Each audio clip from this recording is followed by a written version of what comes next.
Hello everyone, আজ আবার চলে এলাম একটি নর্থ ইন্ডিয়ার খাবার নিয়ে। এটা হচ্ছে ছোলে। ছোলেটা তুমি রাস্তাতে মানে স্ট্রিট ফুড বলতে পারো। তো সেটা বানাতে কী কী লাগছে এই দেখো মশলাগুলো। খুব ঘরের যেগুলো বাড়িতেই থাকে সেই মশলা দিয়েই বানানো হচ্ছে। ইজিয়েস্ট ওয়েতে বানানো হবে, দেখতে থাকো। আমি খালি একটুখানি টুইস্ট দিয়েছি সয়াবিন, একটু হেলদি বানানোর জন্য, আদারওয়াইজ এখানে দেয় না।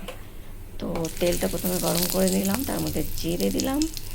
এটা একটু গরম হয়ে যাওয়ার পর এর মধ্যে লং, এলাচ, তেজপাতা এগুলো যেগুলো গোটা মশলা ছিল ওগুলো দিয়ে একটু গরম করে নেবো। তারপরে এই পেঁয়াজ কুচি, এটা একটু ভাজা ভাজা হয়ে যাবে, তখন এর মধ্যে টমেটো কুচি দিয়ে দেবো। টমেটো কুচি দিয়ে একটু নাড়াচাড়া করতে থাকবো যাতে টমেটোটা একটু নরম হয়ে যায়। টমেটোটা একটু নরম হয়ে যাবে তখন এর মধ্যে সয়াবিনগুলো দিয়ে দেবো, যেগুলো আমি আগেই করে রেখেছি গরম জলে। এই যেগুলো সরষে দিয়ে দিলাম, দিয়ে তাকে নাড়াচাড়া করতে থাকবো।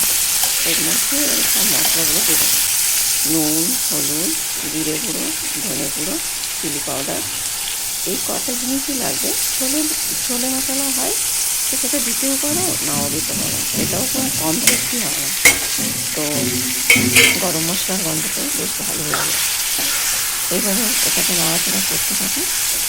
তারপরে আমার এই যে বাটা মশলা ছিল, একটুখানি আদা, রসুন, কাঁচা লঙ্কা পেস্ট আর একটা টমেটো পেস্ট, এই দুটো জিনিস দিয়ে এটাকে ভালো করে নাড়াচাড়া করে এখানে মশলাটা ভালো করে কষে নিতে হবে। এই মশলাটা কষা হয়ে গেলেই তোমার শুক্তো মাছের রান্না হয়ে গেল। এই যে এখানে দিয়ে দিলাম টমেটোটা, এটা ভালোভাবে কষে নিতে হবে। মশলাটা থেকে যেন কোনো রকম গন্ধ না আসে। রসুন এইসব দেওয়া আছে তো, সেখানে ভালো করে এটা ভেজে ভেজে নিতে হবে। এটা কষতে কষতে এর মধ্যে একটুখানি চিনি দিয়ে দেবো। চিনি দিলে কালারটা খুব সুন্দর হয়, তাই এর মধ্যে একটু চিনি দিয়ে দেবো। এই যে দিয়ে দিলাম। তো এরপর এটাকে নাড়াচাড়া করতে হবে ভালোভাবে। এটা খুব টেস্টি হয়, তোমরা বাড়িতে অবশ্যই বানাবে একবার। তো এর মধ্যে যেহেতু আমি সয়াবিন দিয়েছি, তো এটা হেলদিও হয়ে গেল, বাচ্চাদের জন্যও ভালো।